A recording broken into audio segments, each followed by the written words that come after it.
The foreclosure notice arrived on a Tuesday morning in October, yellow and stark against the white door of the house where 3 siblings had once carved their names into the basement wall. Michael found it first, his coffee growing cold in his hands, as he read the same paragraph 3 times, the words blurring together like a prayer he couldn't quite remember. 30 days. That's all they had left to save the home their father had spent 42 years paying for, the home he'd died trying to protect just 8 months earlier.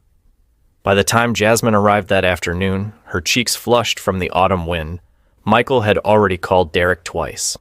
No answer. Just like the past 3 weeks when the mortgage company had been leaving increasingly urgent messages. She stood in the doorway of their childhood kitchen, staring at the notice spread across the same table where they'd eaten countless birthday cakes and argued over homework, and felt something cold settle in her chest. "He promised me," she whispered, though Michael wasn't sure if she meant their father or their youngest brother. "He looked me in the eye and promised the house was safe." The thing about family trust is that it operates on a different frequency than the rest of the world. It doesn't require contracts or collateral, just the assumption that blood runs deeper than money, that the people who shared your childhood bedroom will never let you down when it matters most. The Hendersons had built their entire relationship on this foundation, even after their father's funeral, even after the lawyers started asking questions about the estate that none of them could quite answer. Derek finally showed up after sunset, his usual easy smile faltering when he saw his siblings sitting at the kitchen table like judges at a tribunal. The foreclosure notice lay between them, like evidence in a trial that hadn't started yet, but everyone already knew the verdict. His hands shook slightly as he picked up the paper, and for a moment, Jasmine thought she saw something flicker across his face. Fear, maybe, or recognition of something deeper than surprise. "This has to be a mistake," he said, but his voice carried the hollow ring of someone trying to convince themselves as much as anyone else. "Dad worked everything out. The reverse mortgage was supposed to handle all of this." Michael's laugh was sharp, bitter. A reverse mortgage that somehow still requires monthly payments? A reverse mortgage that's eating through equity faster than Dad ever borrowed? Come on, Derek, even you can't believe that story anymore. But Derek had always been the storyteller of the family, the one who could spin gold from straw and make you believe in magic until the bill came due. He'd inherited their father's charm and their mother's stubborn optimism, a combination that had served him well until it didn't. Now, standing in the kitchen where their mother used to pack their school lunches, he looked smaller somehow, like a child caught in a lie that had grown too big to contain. "We all heard Dad's last words," Jasmine said quietly, her voice carrying the weight of months of unanswered questions. "Do whatever it takes to save the house. But we all remember them differently, don't we?" The silence that followed was heavy with 8 months of avoided conversations, deflected questions, and the growing suspicion that maybe they didn't know their baby brother as well as they thought they did. Outside, the October wind rattled the windows of the house their grandfather had bought in 1952, the house their father had refinanced twice to put them through college, the house that was supposed to be their legacy, not their destruction. Michael remembered their father's final days differently than his siblings. In his version, their father had been pragmatic, careful, working with reputable lenders to ensure the family would never lose their home.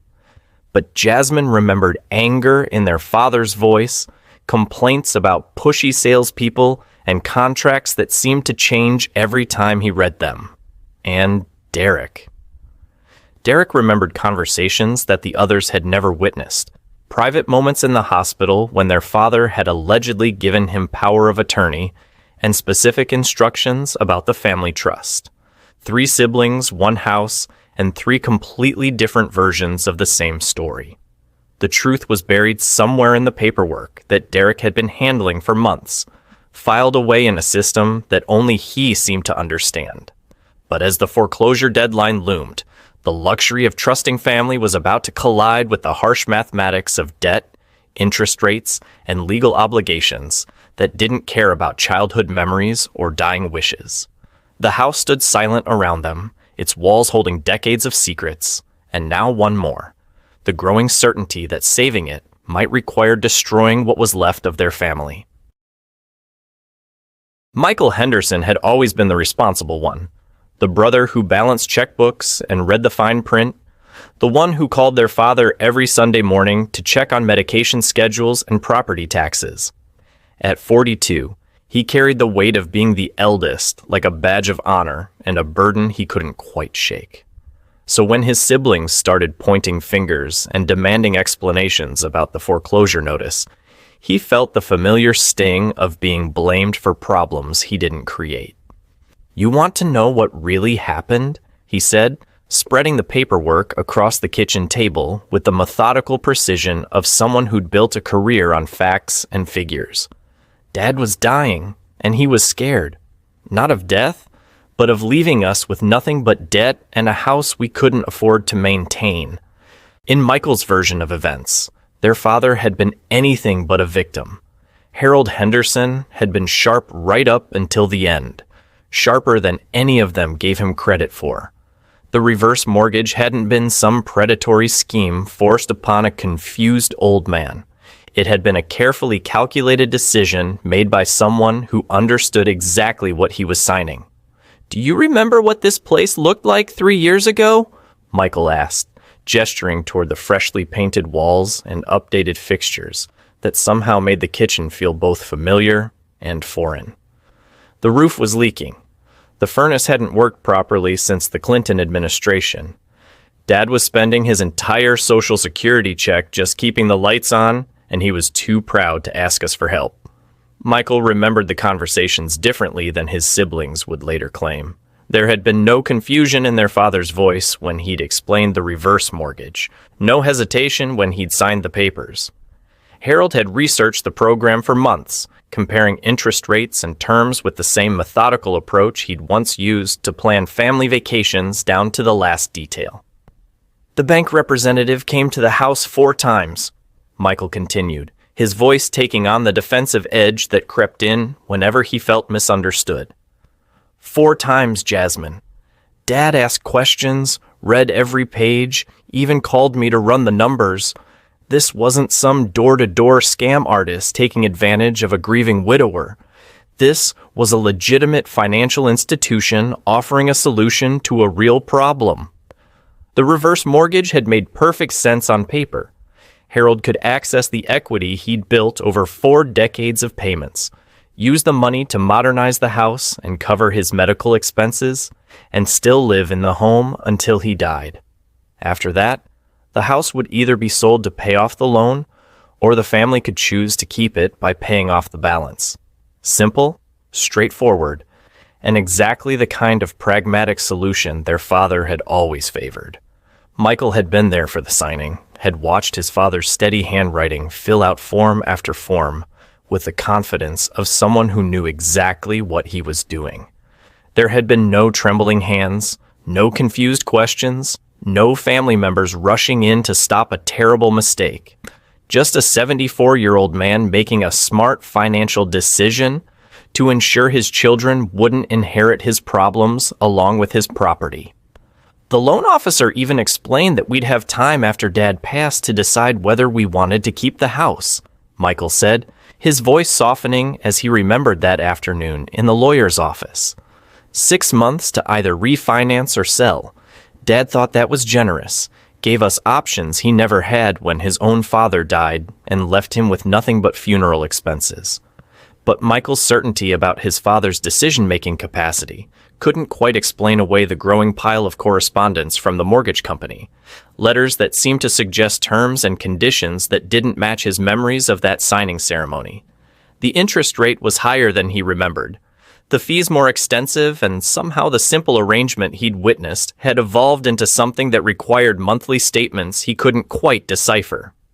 "Maybe the problem isn't what Dad signed," he said, his practical mind working through the possibilities like a spreadsheet calculating risk. "Maybe the problem is what happened after he signed it. Maybe someone in this family didn't handle things the way Dad intended." Michael's eyes found Derek across the table, and for a moment the kitchen felt smaller, charged with the tension of accusations that hadn't quite been made yet. Because if their father had been competent and careful, if the reverse mortgage had been legitimate and properly executed, then the foreclosure notice represented something else entirely, a failure of execution rather than planning, a betrayal of trust rather than a victim of circumstance. "I'm not saying Derek did anything wrong," Michael added quickly, though his tone suggested otherwise. "I'm just saying that Dad left us with a viable plan, and somehow that plan turned into 30 days to save a house that should have been secure for decades." The numbers were what bothered Michael most. The way the loan balance seemed to have grown faster than the interest rate could explain. The way certain payments appeared to have been missed despite Derek's assurances that everything was current. Michael had tried to review the account statements, but Derek had been handling all the correspondence, filtering the information like a protective older brother, despite being the youngest of the three. "Dad trusted us to carry out his wishes," Michael said, his voice carrying the weight of 8 months of growing suspicion. "He made a smart decision with the reverse mortgage, gave us the tools to keep this house in the family for another generation. If we're about to lose it anyway, that's on us, not on him." In Michael's version of the story, their father had been the hero, the man who'd sacrificed his own comfort to ensure his children's security.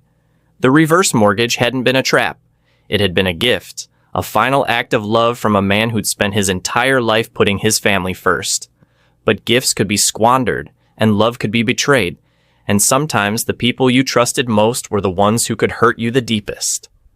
As the October wind rattled the windows of the house their father had died trying to protect, Michael wondered if Harold Henderson's biggest mistake hadn't been signing that reverse mortgage at all, but trusting his youngest son to honor it. Jasmine Henderson had always been the heart of the family, the sister who remembered birthdays and organized holiday gatherings, the one who'd spent countless hours at their father's bedside during his final months. At 39, she carried her emotions like weather patterns, visible from miles away and impossible to ignore. So when her brothers started defending decisions that had destroyed their father's last years, she felt the familiar fire of protecting someone who could no longer protect himself. "You both want to pretend Dad was in control," she said, her voice trembling with the kind of righteous anger that comes from watching someone you love being taken advantage of. "But I was there every day.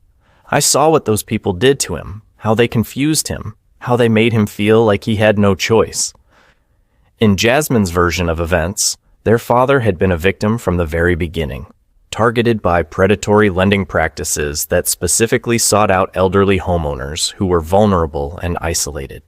Harold Henderson hadn't been the sharp, calculated decision-maker that Michael remembered. He'd been a frightened old man, overwhelmed by medical bills and grief, desperately looking for a way to avoid becoming a burden on his children. "The first call came 3 days after Mom's funeral," Jasmine continued, her hands clenched into fists as she remembered the phone ringing incessantly during those dark February weeks. 3 days, Michael! Dad could barely remember to eat breakfast, and suddenly he's getting 5 calls a day from mortgage companies promising to solve all his problems. Jasmine had been the one to screen those calls, the one to sit with their father as he sifted through the mountain of promotional materials that arrived in the mail, like vultures circling a wounded animal. She'd watched him struggle to understand complex financial documents while still processing the loss of his wife of 48 years, seen him sign papers with hands that shook from grief as much as age. "They didn't come to the house 4 times to be helpful," she said, her voice rising with each word. "They came 4 times because Dad kept asking questions they didn't want to answer. They came 4 times because he kept saying he needed to talk to us, and they kept telling him this was his decision to make, not ours." The predatory lending tactics had been subtle but devastating. The loan officers had used high-pressure sales techniques disguised as friendly advice, creating artificial urgency around decisions that should have taken months to consider. They'd emphasized the benefits while glossing over the risks, used technical language to obscure the true costs, and most importantly, They'd isolated Harold from his family during the crucial decision-making process. "Dad called me crying one night," Jasmine said, her voice breaking as she remembered that phone call. "He said he'd signed something he didn't understand, but the man had told him it was too late to change his mind. He was scared, confused, and they'd convinced him that asking us for help would just burden us with his problems." The variable interest rate had been particularly cruel, starting low enough to seem manageable, but designed to increase dramatically over time. What Harold had been told was a simple arrangement. Access to his home equity without monthly payments had actually been a complex financial instrument that could devour his equity faster than he'd ever imagined possible. "The interest rate was supposed to be fixed," Jasmine said, pulling out a folder she'd compiled during months of trying to understand what had happened to their father. But buried in the fine print was language about market adjustments and variable rates that could change quarterly.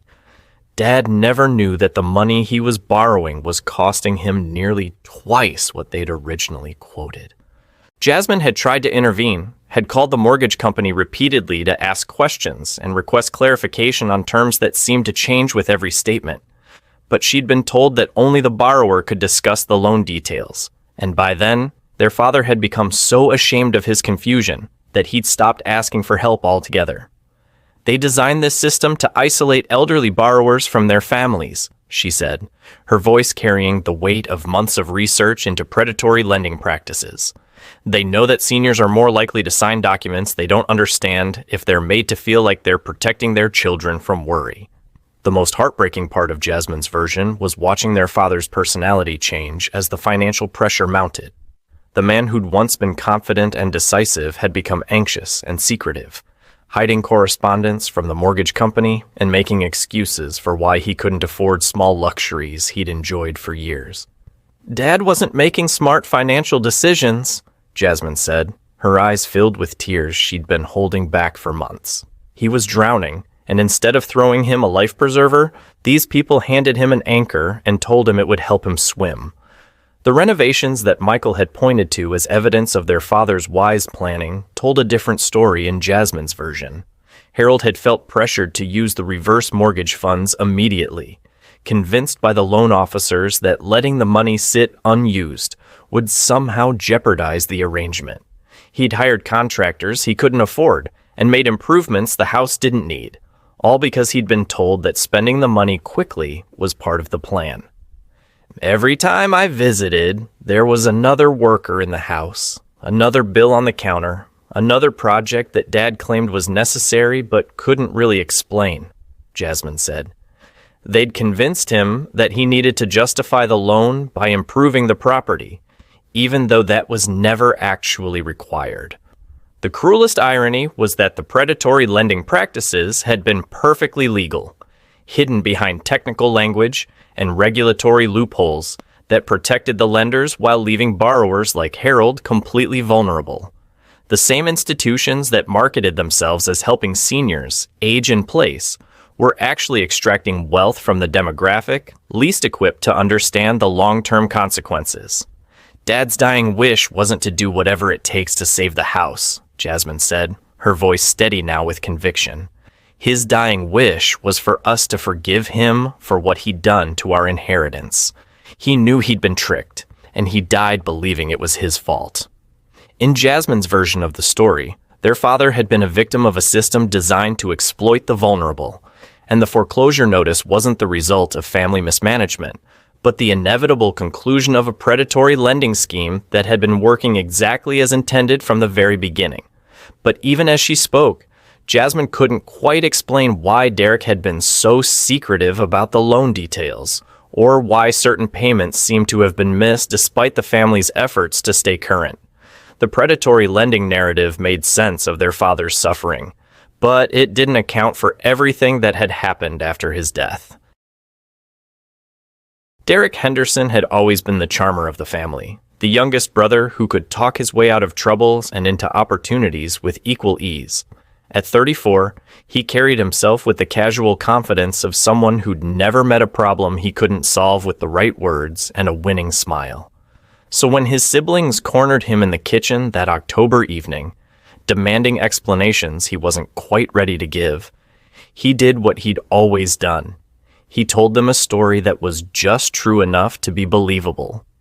"Look, I know how this looks," Derek said, running his hands through his hair in a gesture that had charmed teachers and girlfriends for decades. "But you're both missing the bigger picture here. Dad didn't just sign one document and walk away. This whole thing was way more complicated than either of you realize."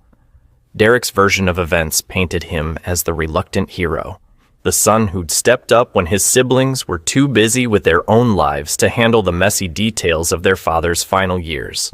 While Michael was managing his consulting business and Jasmine was dealing with her divorce, Derek had been the one fielding phone calls from doctors, coordinating care, and yes, helping their father navigate the increasingly complex world of senior financing options. The original reverse mortgage was exactly what Michael said it was, Derek continued, his voice taking on the smooth, reassuring tone that had served him well in his sales career. Dad researched it, we all discussed it, and it made perfect sense. But what nobody anticipated was how quickly his medical expenses were going to pile up. According to Derek, the problems had started 6 months after the reverse mortgage was finalized, when their father's condition deteriorated faster than anyone expected. The money from the reverse mortgage, which was supposed to last for years, was being eaten up by specialists, treatments, and round-the-clock care that Medicare wouldn't cover.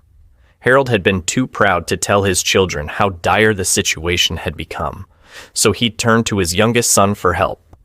"Dad called me one night, maybe 2 a.m, completely panicked," Derek said, his eyes distant as if he were reliving that conversation. He'd gotten bills totaling almost $40,000, and the reverse mortgage funds were nearly gone. He was terrified that he'd have to sell the house anyway, and then we'd get nothing. No inheritance, no family home, nothing. This was where Derek's story took a turn that his siblings hadn't heard before, a narrative that cast him not as the family's financial manager, but as its secret protector. Their father, in his desperation, had asked Derek to help him find additional funding sources, ways to bridge the gap between what the reverse mortgage provided and what his care actually cost.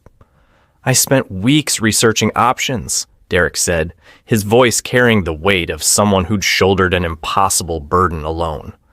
Banks wouldn't touch him because of the existing reverse mortgage. Traditional lenders saw his age and medical condition as too risky.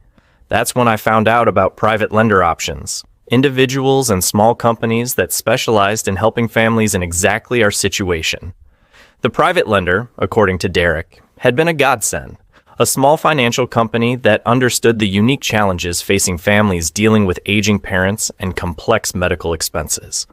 They'd offered a bridge loan that would supplement the reverse mortgage, giving Harold access to additional funds while allowing the family to maintain ownership of the house. The terms were more expensive than a traditional loan. "Sure," Derek admitted, his tone suggesting this was a regrettable but necessary compromise. "But it was either that or watch Dad lose everything he'd worked for. The private lender was willing to work with us when nobody else would." Derek's explanation for becoming a co-signer was equally compelling. The private lender had required a family member to guarantee the loan, someone with stable income and good credit who could ensure the payments would be made if something happened to Harold. Derek had volunteered not because he wanted control over the family's finances, but because he was the only one in a position to take on that responsibility.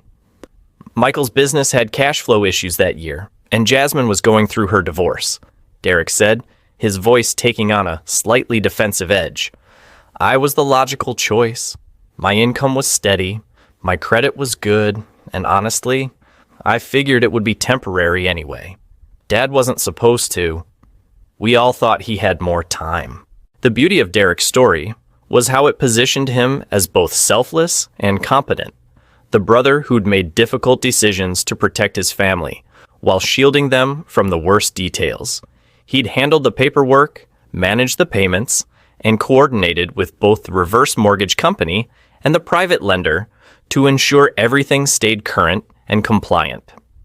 I kept you guys in the loop about the important stuff, Derek insisted, though his definition of important seemed suspiciously narrow in retrospect.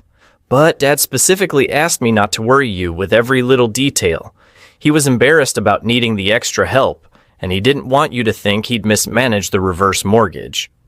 According to Derek, the foreclosure notice was the result of a bureaucratic nightmare, not financial mismanagement. The private lender had been acquired by a larger company during the summer, and in the transition, some of the payment records had been lost or misprocessed. Derek had been working with both companies for weeks to straighten out the confusion, but the legal notices had been automatically generated before the problems could be resolved. I've got emails, phone records, documentation of every conversation, Derek said, gesturing vaguely toward a briefcase he'd brought but hadn't opened. This is all just a big misunderstanding that's going to be cleared up as soon as the new company finishes processing their acquisition paperwork. But Derek's confidence couldn't quite mask the subtle inconsistencies in his story, the way his explanations seemed to shift slightly each time he told them. The timeline of events didn't quite align with what his siblings remembered, and certain details about the private lender arrangement seemed oddly vague for someone who claimed to have handled every aspect of the transaction. The bottom line is that Dad trusted me to handle this, and I did, Derek said, his charm beginning to show cracks around the edges. Every decision I made was with his full knowledge and approval. Every document I signed was authorized. Every payment I made or didn't make was part of a strategy to protect this family's interests. When Jasmine pressed him for specifics about the private lender, their name, their terms, their current contact information, Derek's answers became increasingly evasive. The company was going through reorganization. The original loan officer had left. The paperwork was tied up in legal proceedings that made it difficult to access certain records. Look, I know this is frustrating, Derek said, his voice taking on the slightly wounded tone of someone who felt unappreciated. I've been handling this alone for months, trying to protect everyone from the stress and complications, and now I'm being treated like I did something wrong. Derek's version of events painted him as a victim of circumstances beyond his control, a devoted son and brother who'd made personal sacrifices to keep the family home safe. The private lender arrangement wasn't a red flag. It was a creative solution to an impossible problem. His role as co-signer wasn't about control. It was about responsibility. And the foreclosure notice wasn't evidence of his failure. It was proof of how unfair the system could be to families trying to do the right thing. But as Derek spoke, weaving his narrative of good intentions and unavoidable complications, his siblings began to notice the things he wasn't saying, the questions he wasn't answering, and the documents he kept promising to show them but somehow never quite produced. The charming younger brother who'd talked his way through life was telling them a story that sounded almost true, but felt increasingly hollow with each carefully chosen word.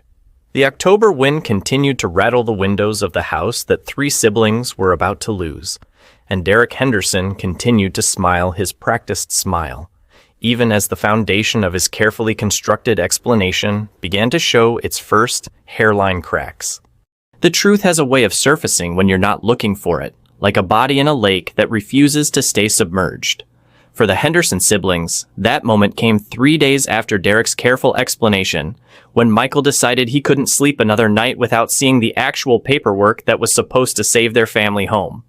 I just want to understand the numbers, Michael had said, his practical mind unable to rest while so many questions remained unanswered. Show me the loan documents, the payment history, something that proves we're dealing with a simple bureaucratic mix-up and not something worse. Derek had deflected, as he always did, with promises and excuses that sounded reasonable on the surface but felt hollow underneath. The briefcase full of documentation he'd mentioned remained conspicuously absent, and his explanations about the private lender's corporate reorganization grew more elaborate with each telling. But Michael's insistence finally broke through Derek's carefully constructed barriers, leading to a discovery that would change everything. The breakthrough came from an unexpected source. Their father's probate attorney, a methodical woman named Margaret Chen, who'd been quietly working through Harold Henderson's estate for the past 8 months. She'd been trying to reach Derek for weeks about discrepancies in the paperwork he'd submitted, but her calls had gone unanswered, her emails ignored. Finally, frustrated by the lack of response, she'd contacted Michael directly. "I'm sorry to bother you," Margaret had said during that fateful phone call, "but I need to discuss some concerns about the estate documentation. There are several financial transactions that occurred in your father's name after his death, and I need clarification about your brother's authority to conduct that business." Michael's blood had turned cold as Margaret explained what she'd discovered during the probate process. Financial documents bearing their father's signature on dates when Harold Henderson had already been dead for weeks. Loan modifications that had been processed using a power of attorney that had expired upon their father's death. Most disturbing of all, evidence that Derek had been making decisions and signing agreements as if he still had legal authority over the estate long after that authority had terminated.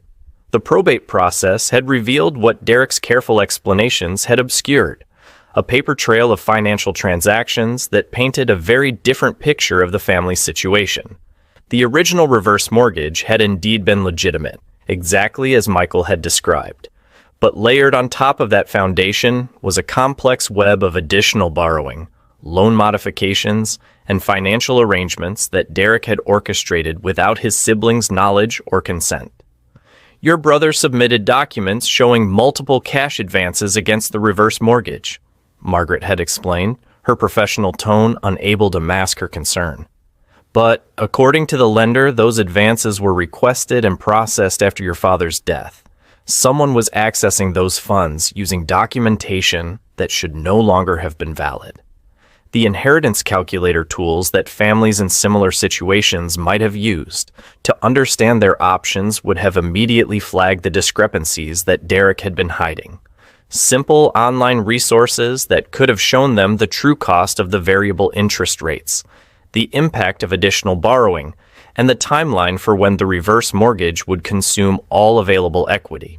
If they'd known to look, if Derek hadn't positioned himself as the family's financial guardian, they might have caught the problems before they became insurmountable.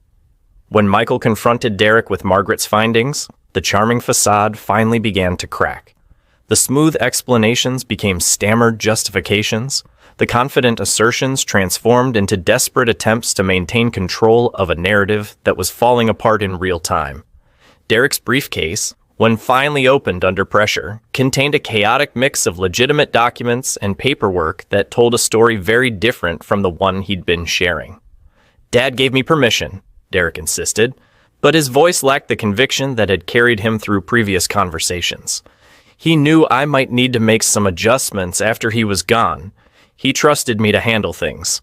But the documents told a different story, one of systematic deception that had begun even before their father's death. Derek had been borrowing against the reverse mortgage for months, taking cash advances that Harold may never have known about. He'd modified loan terms without authorization, signed agreements using power of attorney privileges that were supposed to protect his father's interests, not serve his own needs. The private lender arrangement that Derek had described as a creative solution to their father's medical expenses was revealed to be something far more sinister. The company wasn't a legitimate financial institution helping families in crisis. It was a high-interest lending operation that specialized in targeting people with equity-rich properties and limited options. Derek hadn't stumbled upon them while researching solutions for his father. He'd sought them out as a way to access additional cash when the reverse mortgage funds weren't enough to cover his own debts. "The cosigner arrangement wasn't about helping Dad," Jasmine said, her voice heavy with the weight of betrayal as she processed Margaret's findings. Derek wasn't protecting the family's interests. He was using Dad's house as collateral for his own financial problems. The mounting dread in the kitchen was palpable as the siblings worked through document after document, each revelation worse than the last.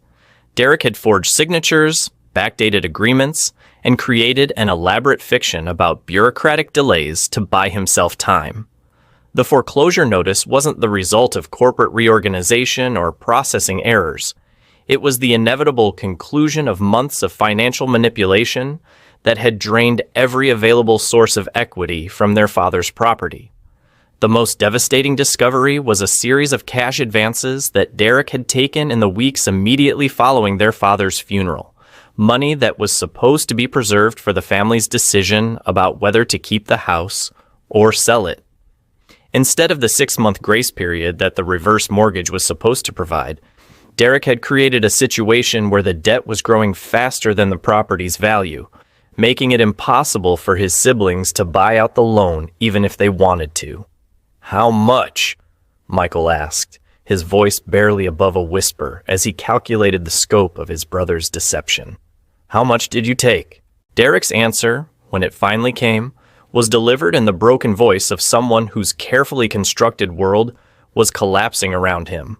Over $80,000 in unauthorized advances, loan modifications that had tripled the interest rate, and private lender agreements that had put the house at risk even before their father had died. The family home that Harold Henderson had spent 42 years paying for was about to be lost not because of predatory lending or bureaucratic errors, but because his youngest son had systematically stolen its value while pretending to protect it.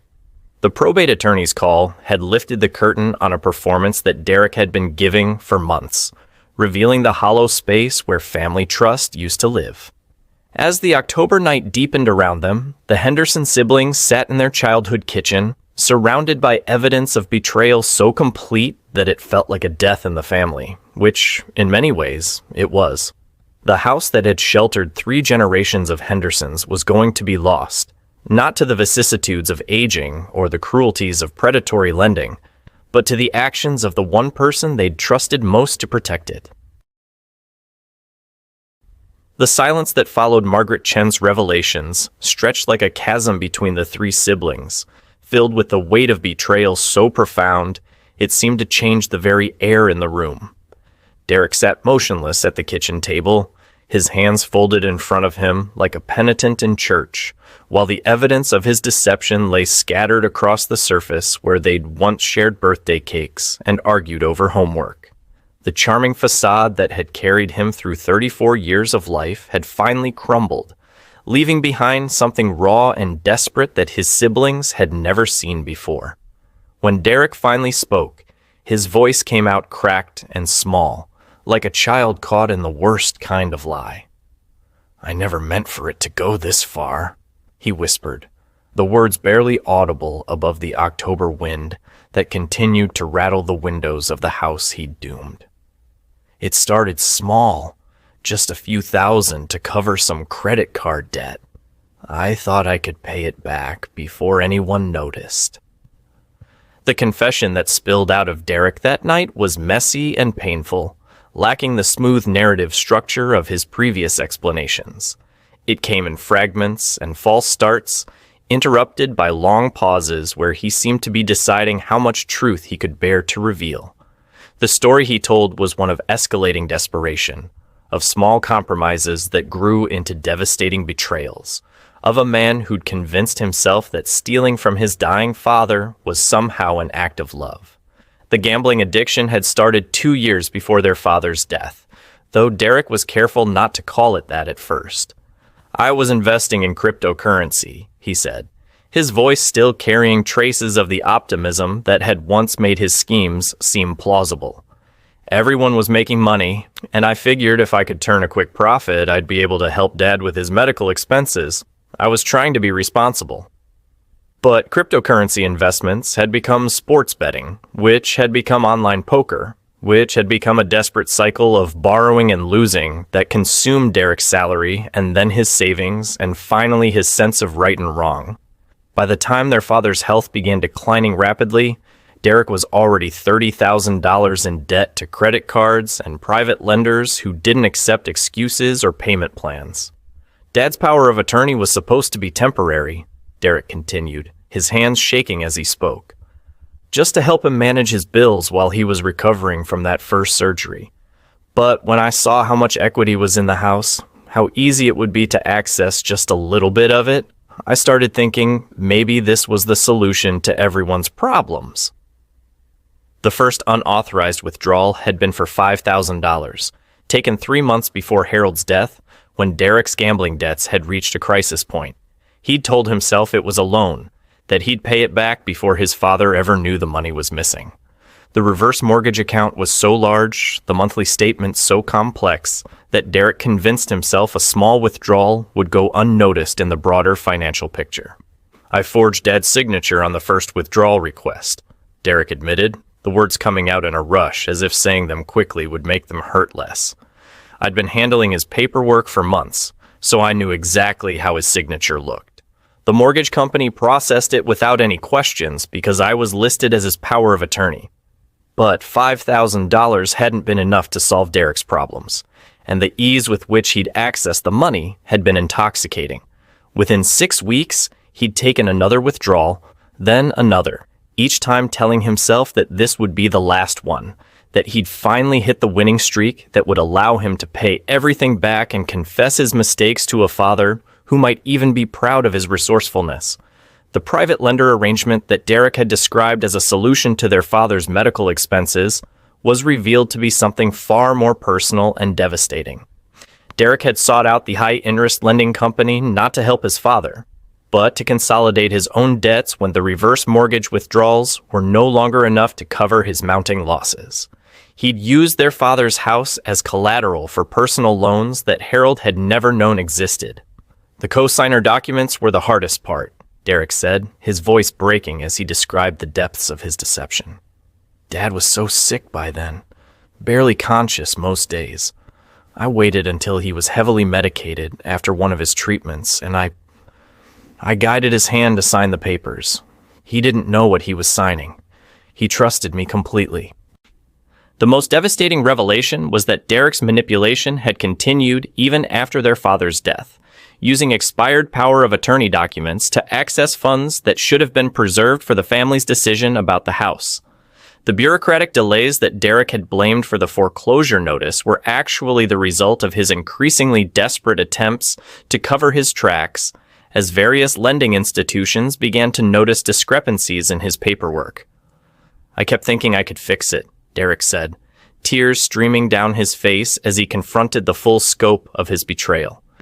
"Every time I took money, I thought it would be the last time. Every document I forged, every signature I faked, I told myself it was temporary, that I'd find a way to make everything right before anyone got hurt." Derek's version of their father's final words took on a new, heartbreaking meaning in light of his confession. Harold Henderson's dying wish to do whatever it takes to save the house hadn't been about protecting the family's inheritance. It had been about undoing the damage that his youngest son had already inflicted. Their father had discovered some of Derek's financial manipulation in his final weeks, and his last words had been a desperate plea for Derek to stop destroying the family's future. "Dad knew," Derek whispered, his voice barely audible now. "Not everything, but enough. He was too weak to do anything about it, too sick to understand the full scope of what I'd done. But he knew I'd been taking money, and he was trying to find a way to protect you both from my mistakes." The gambling addiction that had started as harmless entertainment had consumed not just Derek's own financial security, but the life savings of a man who'd worked 42 years to build something lasting for his children. The house that 3 generations of Hendersons had called home was about to be lost not to the inevitable march of time or the cruelties of corporate greed, but to slot machines and poker games and sports bets that Derek could barely remember placing. "I know you can't forgive me," Derek said, looking at his siblings through tears that had been building for months. "I know I've destroyed everything Dad worked for, everything our family meant to each other. But I need you to know that I never stopped loving you both, even when I was hurting you. I just couldn't stop. I couldn't find a way to stop." As Derek's confession finally wound down, the kitchen fell silent except for the sound of 3 adults crying for different reasons.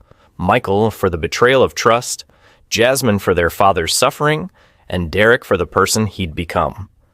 The October wind continued to rattle the windows of the house they were about to lose, but now the sound seemed less like nature's indifference and more like their father's ghost, weeping for the family he'd tried so hard to protect.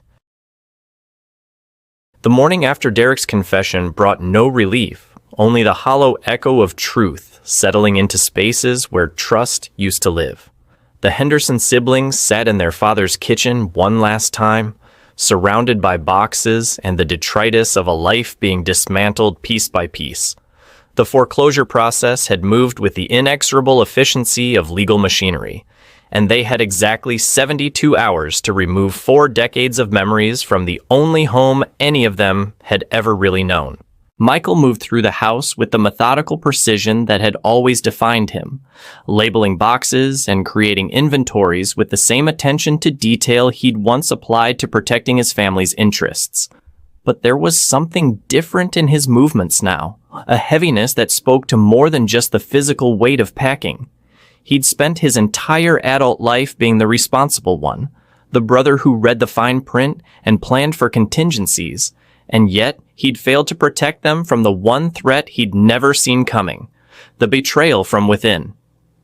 "I keep thinking about all the signs I missed," Michael said, his voice barely carrying across the empty living room as he wrapped their mother's china in newspaper. The way Derek always had an excuse when I asked about the paperwork, the way he'd change the subject whenever we tried to discuss specifics. I told myself I was respecting his autonomy, letting him handle Dad's affairs because he was there every day. But maybe I was just being lazy, letting someone else carry the burden so I wouldn't have to. Michael's version of the reckoning was filtered through the lens of personal failure, the recognition that his practical nature and attention to detail had somehow coexisted with a blindness to his own brother's desperation. He'd built his identity around being the family's financial guardian, the one who could spot problems before they became crises, and Derek's deception had revealed the limits of expertise when it collided with the complexities of family dynamics and addiction. Jasmine approached the dismantling of their childhood home differently, moving through each room like someone visiting a crime scene where she'd once felt safe. Her anger at Derek had evolved into something more complex and painful, a grief that encompassed not just the loss of the house, but the loss of the brother she'd thought she knew. The predatory lending narrative that had sustained her for months now felt inadequate, too simple to contain the messy reality of addiction, desperation, and family love gone wrong. I was so focused on protecting Dad from outside threats that I never considered the possibility that the danger was already inside our family, Jasmine said, her hands shaking as she packed away photo albums that documented decades of Henderson family gatherings. I spent months researching predatory lending practices, learning about how vulnerable seniors get targeted by unscrupulous companies, but Derek wasn't some stranger exploiting an old man's confusion. He was our brother, someone who genuinely loved Dad even while he was destroying him. Jasmine's version of the reckoning grappled with the moral ambiguity that made Derek's betrayal so devastating. Unlike the clear-cut villainy of predatory lenders or corporate malfeasance, Derek's actions existed in a gray area where love and theft, protection and exploitation, family loyalty, and personal desperation had become impossibly entangled. Her brother hadn't set out to hurt their father, but his addiction had created a situation where Harold Henderson's trust became the fuel for his own destruction. Derek himself moved through the house like a ghost, present but not really there, contributing to the packing process with the mechanical efficiency of someone going through the motions of participation.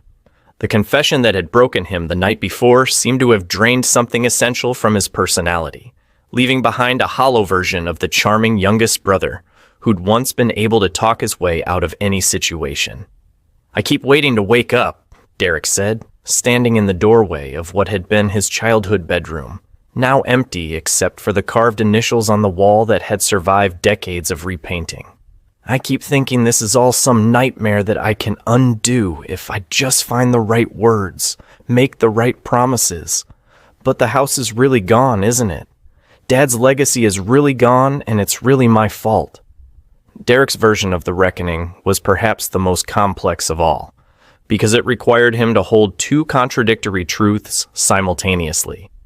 He genuinely loved his family and had never intended to hurt them, but his actions had systematically destroyed everything his father had worked to build. The gambling addiction that had driven his behavior was real and devastating, but it couldn't excuse the months of calculated deception, the forged signatures, the exploitation of a dying man's trust. The siblings worked mostly in silence, each processing their grief in the way that felt most natural to their personalities. But as the day wore on, something unexpected began to emerge from the wreckage of their family trust.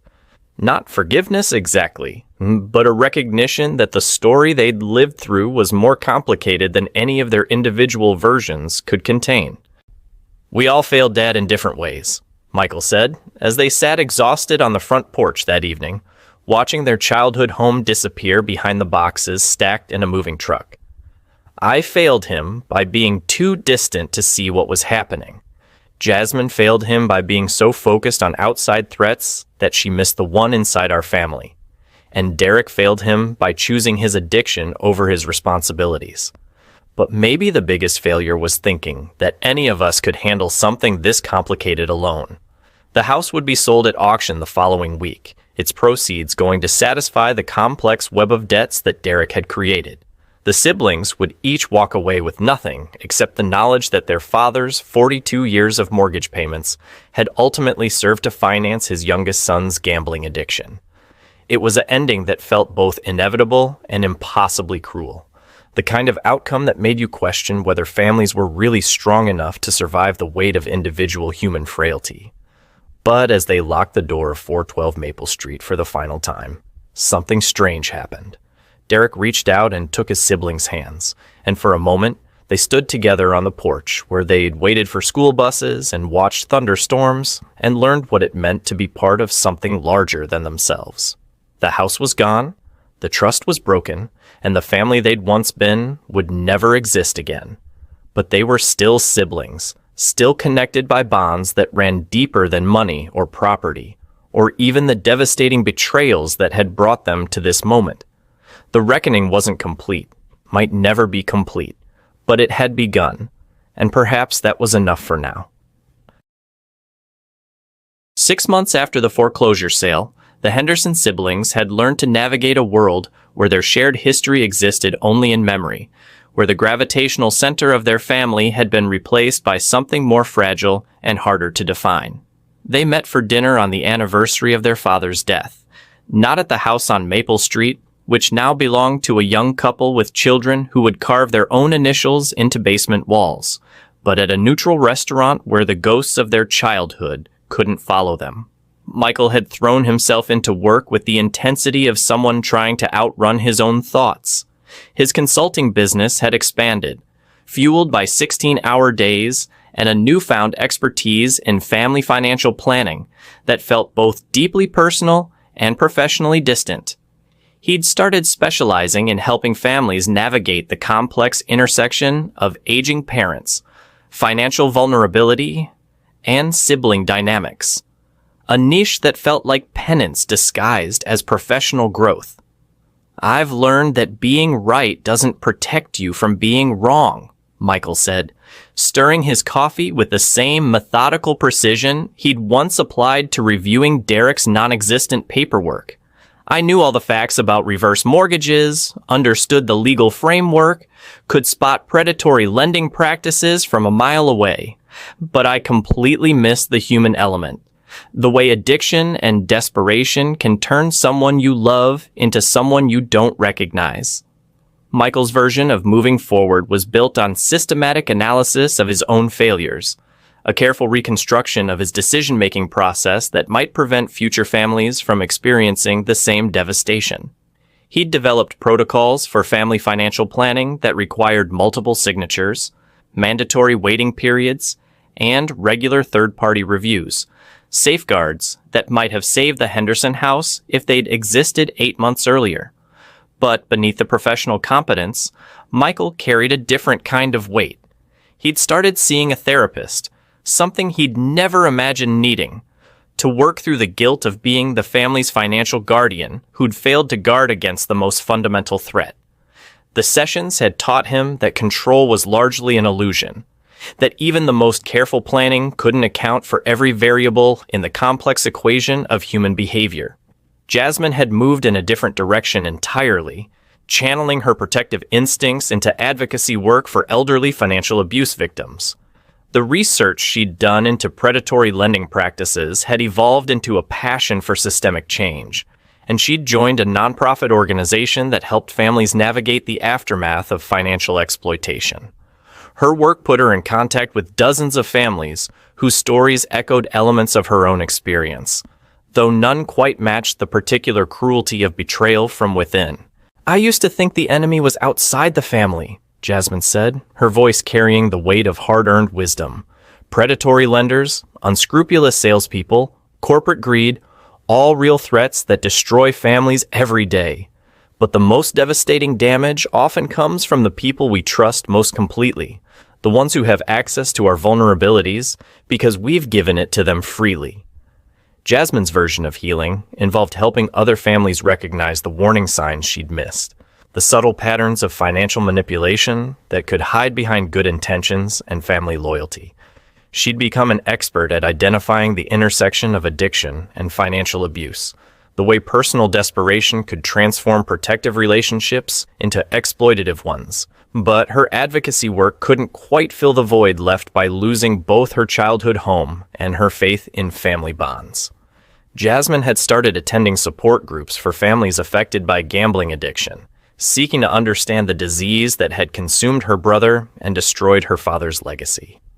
The meetings had taught her that addiction was both an explanation and an excuse, that understanding Derek's compulsions didn't diminish the reality of his choices. Derek had disappeared entirely for the first 3 months after the foreclosure, leaving behind only a brief note apologizing for the pain he'd caused and promising to find a way to make amends. When he'd finally resurfaced, it was from a residential treatment facility 2 states away, where he'd been working through the psychological roots of his gambling addiction while learning to live with the consequences of his actions. The Derek who returned to contact his siblings was different, quieter, more thoughtful, carrying himself with the careful movements of someone who'd learned not to trust his own impulses. He'd found work as a maintenance technician at the treatment facility, a job that kept him busy and grounded while allowing him to contribute to other people's recovery journeys. "I can't undo what I did," Derek said during their first phone conversation in months, his voice carrying a kind of hollow honesty that felt both genuine and heartbreaking.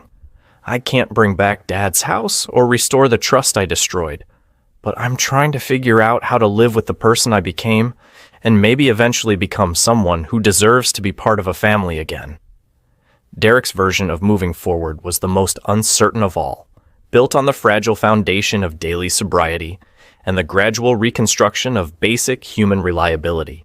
He'd been clean from gambling for 6 months, but he understood that recovery was measured in years, not months, and that regaining his siblings' trust might take longer than any of them would live to see.